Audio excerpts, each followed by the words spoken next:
MP में आने वाले कुछ दिनों में वीवीआईपी मूवमेंट होने जा रहा है। ये मूवमेंट 6 दिन के भीतर होगा, जिसमें राष्ट्रपति रामनाथ कोविंद और बीजेपी के राष्ट्रीय अध्यक्ष जेपी नड्डा व्यक्तिगत तौर पर प्रदेश का दौरा करेंगे, जबकि प्रधानमंत्री मोदी वर्चुअली जुड़ेंगे। तीनों हस्तियों के दौरे को लेकर तैयारियां तेज कर दी गई हैं। खुद सीएम शिवराज सिंह चौहान पूरे कार्यक्रम की मॉनिटरिंग कर रहे हैं।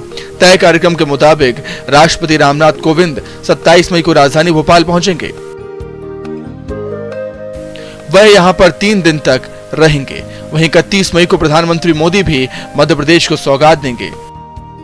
प्रधानमंत्री वर्चुअली कार्यक्रम के दौरान किसान सम्मान निधि समेत आवास योजना का लाभ देंगे।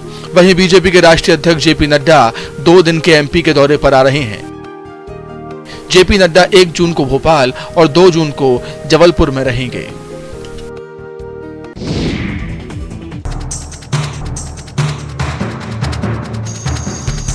तपती गर्मी में डिंडौरी जिले के कई गांव प्यासे हैं और गांव वाले लगातार विरोध प्रदर्शन कर रहे हैं। पानी की किल्लत से जूझ रहे डिंडौरी जनपद के देवरी गांव के ग्रामीणों ने नेवसा मार्ग में चक्का जाम किया। गांव की महिलाएं खाली बर्तन रखकर सड़क पर बैठ गईं, जिससे करीब 3 घंटे तक आवागमन बंद रहा।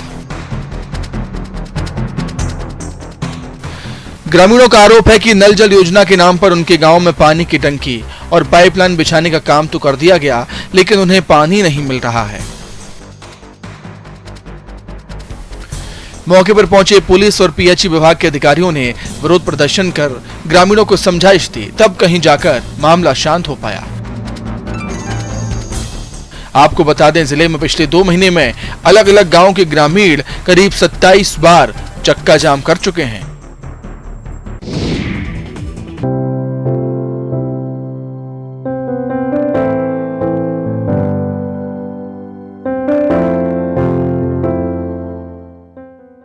खरगोन जिले के बड़वा निवासी दिव्यांग चित्रकार आयुष कुंडल का सपना पूरा होने जा रहा है। दरअसल दिव्यांग चित्रकार आयुष पीएम मोदी के फैन हैं और पीएम की सहनशीलता से आयुष का मिलने का सपना 24 मार्च को सार्थक हो गया। मुलाकात के दौरान दिव्यांग आयुष ने अपने मकान बनाने की बात पीएम से की थी। इस दौरान पीएम मोदी ने कहा था कि पहले मकान का नक्शा बनाकर दो, फिर मैं आपका मकान बनवाऊंगा। अब आयुष ने अपने पैरों से अपने सपने के आशियाने का नक्शा बनाकर दिल्ली भिजवाया है।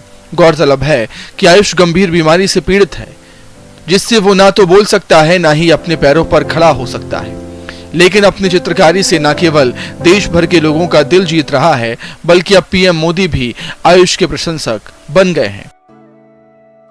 वहीं आयुष की मां का कहना है कि आयुष ने नक्शा बनाकर सांसद जी के माध्यम से पीएम मोदी के पास दिल्ली भेजा है।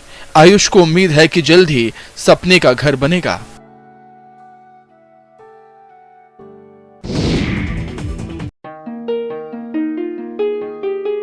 कोंडागांव शहर के विकास को दिखाने के लिए नगर घड़ी लगाई जा रही है। चौक पर घड़ी लगाने के लिए बनाए जा रहे मीनार का काम अभी अधूरा है, लेकिन निर्माण को लेकर सवाल उठने लगे हैं। लोगों का कहना है कि 61 लाख रुपए की लागत से बन रही घड़ी चौक में जो मीनार है, वो पीसा का मीनार की तरह तिरछी बनाई जा रही है। वहीं नगर पालिका अधिकारी का कहना है कि यह टेक्निकल मामला है, जिसकी जानकारी लोक निर्माण विभाग के अधिकारियों को दी जाएगी।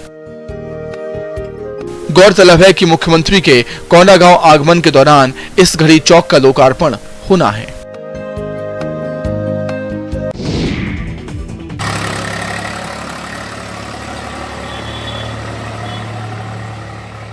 झाबुआ शहर की शान बहादुर सागर तालाब की सफाई और सौंदर्यीकरण की मुहिम शुरू की गई। 350 साल से ज्यादा पुराना ये तालाब गंदगी और जल कुंभी से पट गया है। साल 1766 में झाबुआ रियासत के तत्कालीन राजा बहादुर सिंह ने इस तालाब का निर्माण करवाया था। सालों से इसकी सफाई भी नहीं हुई थी। तालाब के गेट आखिरी बार 1994 में खोले गए थे। 68 बीघा में फैले तालाब के 12 घाट हुआ करते थे, लेकिन अब गिनती के घाट नजर आते हैं। तालाब की मिट्टी को जेसीबी और पोकलैन से खोदा जा रहा है। किसान और दूसरे लोग निःशुल्क इस मिट्टी को ले जा रहे हैं। कोशिश है कि बारिश के पहले गाद और कचरा निकाला जा सके। साथ ही घाटों की सफाई को प्राथमिकता दी जा रही है।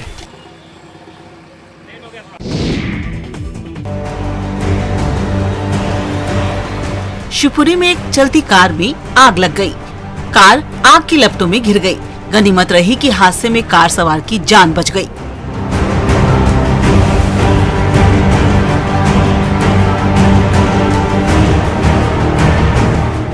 कार में आग लगने पर कार सवार कूद गया। बताया जा रहा है कि कार में सवार लोग कोलारस से शिवपुरी आए थे। इसी दौरान कार में आग लग गई।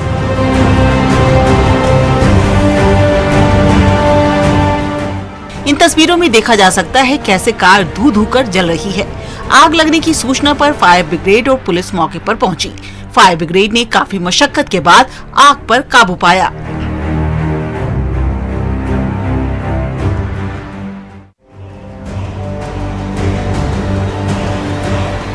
डिंडौरी जिले में भीषण जल संकट से लोग परेशान हैं। ग्रामीण लगातार विरोध प्रदर्शन कर रहे हैं।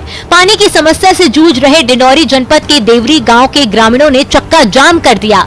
महिलाएं खाली बर्तन रखकर सड़क पर बैठ गईं। इस दौरान करीब 3 घंटे तक आवागमन बाधित रहा। ग्रामीणों का आरोप है कि नल जल योजना के नाम पर गाँव में पानी की टंकी और पाइपलाइन बिछाने का काम तो कर दिया गया, लेकिन उन्हें पानी नहीं मिल रहा है, जिससे गुस्साए ग्रामीणों ने रोड जाम कर दिया। ग्रामीणों के प्रदर्शन की जानकारी मिलने पर पुलिस और पीएचई के अधिकारी मौके पर पहुंचे और ग्रामीणों को समझाया, जिसके बाद ग्रामीण शांत हुए। पीएचई के इंजीनियर ने कहा कि तकनीकी गड़बड़ी से नल जल योजना बंद है, जिसे ठीक करने का प्रयास किया जा रहा है। जिले के दर्जनों गांव भीषण जल संकट से जूझ रहे हैं।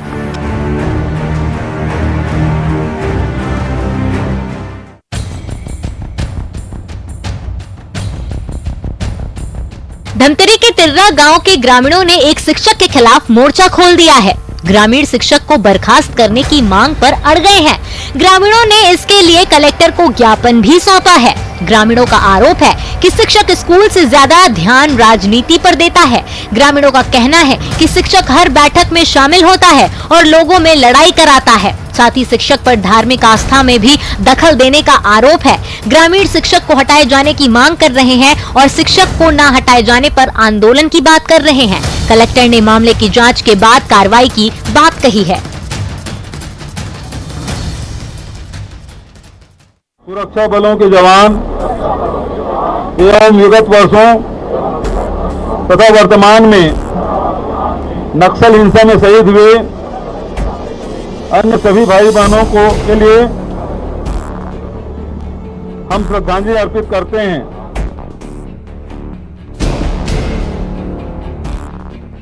झिरम कांड की 9वीं बरसी पर जगदलपुर के लालबाग मैदान में सीएम भूपेश बघेल ने शहीद कांग्रेस नेताओं और जवानों को श्रद्धांजलि दी। सीएम ने हर साल की तरह इस साल भी बस्तर को शांति का टापू बनाने के लिए लोगों को शपथ दिलाई। सीएम ने कहा कि झिरम घाटी कांड के जिन दोषियों को जेल के अंदर होना चाहिए वो बाहर घूम रहे हैं। शहीदों के सपनों को पूरा करना है। सीएम ने कहा कि प्रदेश में हर किसी के साथ न्याय हो रहा है।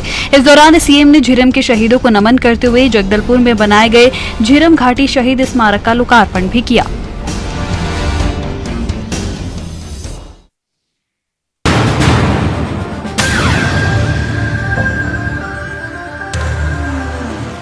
पुलिस की कार्यशैली पर अक्सर सवाल उठाए जाते हैं, लेकिन ये पुलिसकर्मी उन लोगों में शुमार हैं जो अपनी ड्यूटी तो निभाते ही हैं, इंसानियत का फर्ज भी पूरा करते हैं। धमतरी में ऐसे पुलिसकर्मियों का सम्मान किया गया। इन पुलिसकर्मियों ने लोगों के बीच पुलिस की छवि बेहतर की है, इंसानियत की मिसाल पेश की है। ट्रैफिक ड्यूटी में तैनात ये पुलिसकर्मी ट्रैफिक संभालने के साथ ही लोगों की मदद के लिए भी तैयार रहते हैं। इनमें से किसी ने घायल को, किसी ने गर्भवती महिला को समय पर अस्पताल पहुंचाया है और लोगों की जान बचाई है। किसी ने ईमानदारी दिखाई है, लोगों के गुम हुए पैसे, मोबाइल लौटाए हैं। आसमान से आग बरस रहा हो, कड़ाके की ठंड हो या फिर मूसलाधार बारिश, ये पुलिसकर्मी हमेशा अपनी ड्यूटी निभाते हैं। इस जज्बे के लिए इनका सम्मान किया गया।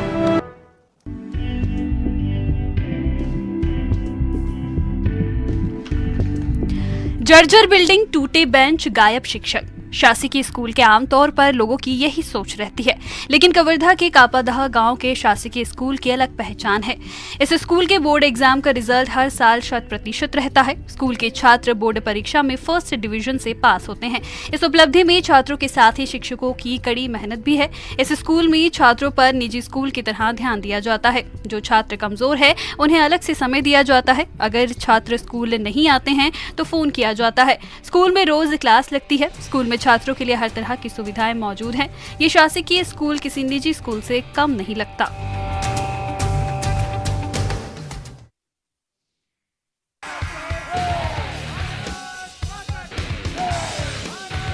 जबलपुर में बेटियां क्रिकेट के मैदान में दम दिखा रही हैं। यहां महिला क्रिकेट टूर्नामेंट का आयोजन किया जा रहा है, जिसमें पूरे जिले की महिला खिलाड़ियों की टीमें शामिल हो रही हैं। जबलपुर डिवीजन क्रिकेट एसोसिएशन और क्रिकेट प्रेमियों ने मिलकर रानीताल स्टेडियम में क्रिकेट टूर्नामेंट का आयोजन किया है। टूर्नामेंट में शामिल टीमों को देश और प्रदेश की वीरांगनाओं के नाम दिए गए हैं। टूर्नामेंट के आयोजकों का कहना है कि खेलों में महिलाओं ने राष्ट्रीय और अंतर्राष्ट्रीय स्तर पर शहर का नाम रोशन किया है। महिला खिलाड़ियों की प्रतिभा निखारने के लिए ये आयोजन किया जा रहा है।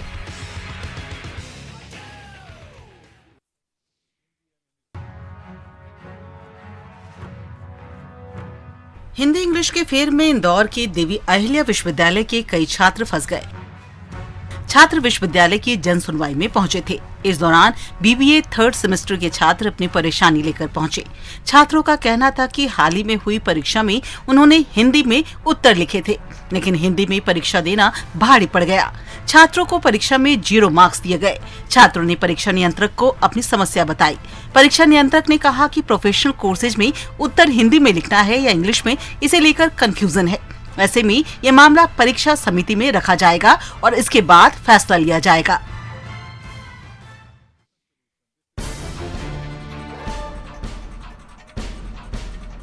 रायपुर में लंगर लगा हुआ है, जिसमें भीड़ भी जुट रही है, लेकिन इस लंगर में खाना नहीं मिल रहा है। ये लंगर अनोखा है। इस लंगर में खाना नहीं, जरूरतमंद लोगों को दवाइयां दी जा रही है।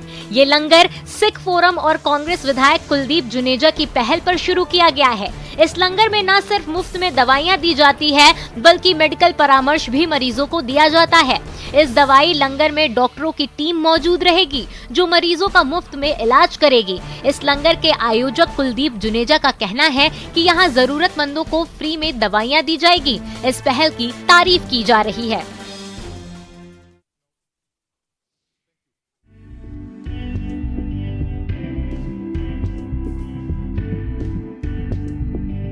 पीएम नरेंद्र मोदी ने सफाई में अव्वल इंदौर को प्राकृतिक खेती में देश में नंबर 1 बनाने का आह्वान किया था।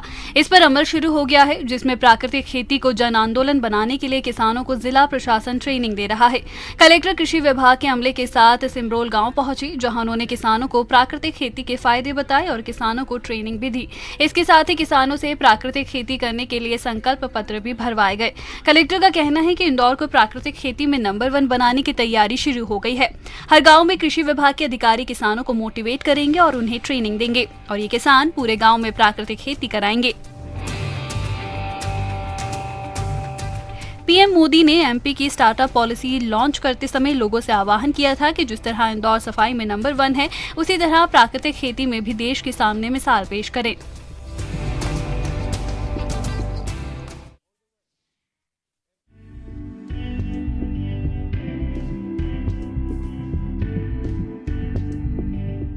जशपुर के जीवनदायिनी बांकी नदी में जान डालने के लिए लोगों ने मुहिम छेड़ दी है। श्रमदान से नदी का संरक्षण किया जा रहा है। श्रमदान करने के लिए सैकड़ों लोग पहुंच रहे हैं।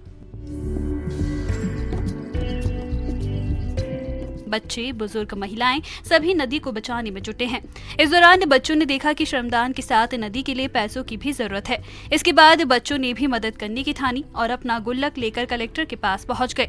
नदी के लिए बच्चों ने अपना गुल्लक कलेक्टर को सौंप दिया। समाज का हर वर्ग के लोग इस मुहिम में योगदान दे रहे हैं। शहर में 1 लाख से ज्यादा पौधे लगाकर हरा भरा करने वाले रिटायर्ड शिक्षक ने भी अपनी पेंशन से 40,000 रुपए बांकी नदी सफाई के लिए दिए हैं।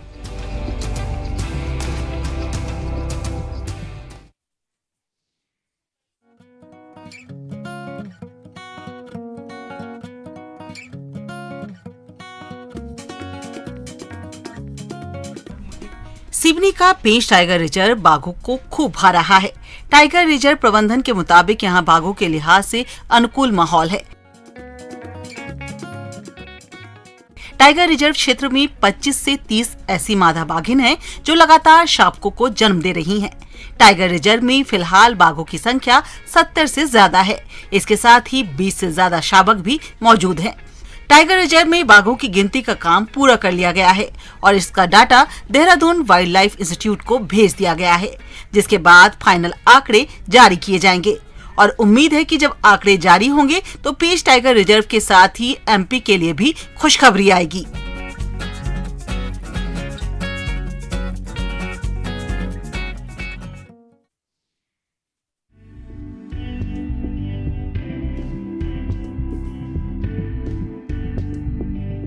जंगल में एक बाघ का भी दीदार हो जाए तो सैलानी खुद को खुश नसीब समझते हैं, लेकिन सीधी में तो पर्यटकों की मानो लॉटरी लग गई। यहाँ टाइगर रिजर्व में एक साथ 7 बाघों के दीदार हुए। दुबरी रेंज में ये बाघ रोड पार करते दिखे। ये नजारा रोमांचित कर देने वाला था। इतने बाघ एक साथ देख पर्यटकों की खुशी का ठिकाना नहीं था।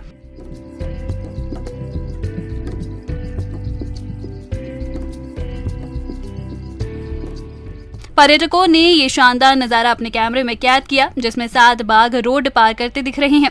ऐसा लग रहा है जैसे सभी बाघ एक साथ सैर पर निकले हों।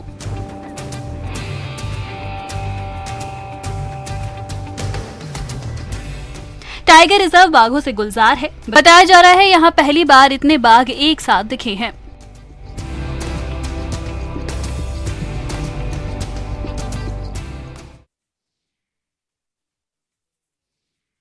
बांधों की पाल में कटाव रोकने के साथ साथ वन्य जीवों और पक्षियों के बसेरे के लिए जलाशयों के किनारे पौधे लगाए जाएंगे।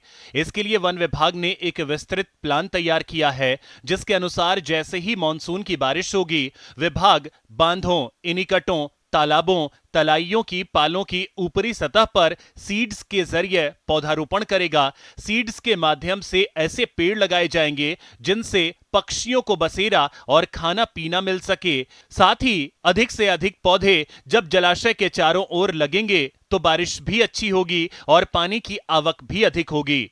इसके अलावा जलाशयों की पाल के बाहरी हिस्से पर घास लगाई जाएगी। इससे जलाशयों में कटाव नहीं हो सकेगा।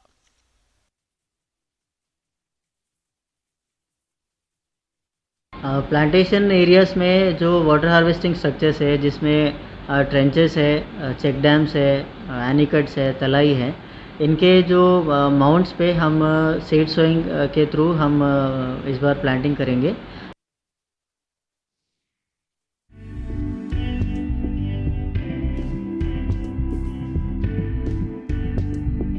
भोपाल के बाद अब इंदौर में भी एडॉप्ट एन आंगनबाड़ी अभियान शुरू किया गया है। इस दौरान सांसद शंकर लालवानी बच्चों के लिए खिलौने इकट्ठा करने के लिए खुद ठेला लेकर सड़कों पर निकले। सांसद एक नेक पहल के लिए ठेला लेकर सड़क पर उतरे। इसे देख लोग भी उत्साहित थे। लोगों ने दिल खोलकर खिलौने, किताबें दिए। इससे पहले सीएम शिवराज सिंह चौहान आंगनबाड़ी केंद्रों के लिए खिलौने जमा करने के लिए भोपाल में ठेला लेकर निकले थे। सीएम ने करीब 1 किलोमीटर क्षेत्र में लोगों से खिलौने जुटाए। करीब 1 करोड़ का चेक, 10 करोड़ सामान इकट्ठा हुआ। आंगनबाड़ियों में जन सहयोग अभियान की फिल्म स्टार अक्षय कुमार ने भी तारीफ की है और 1 करोड़ के साथ ही 50 आंगनबाड़ी खोलने की बात कही है।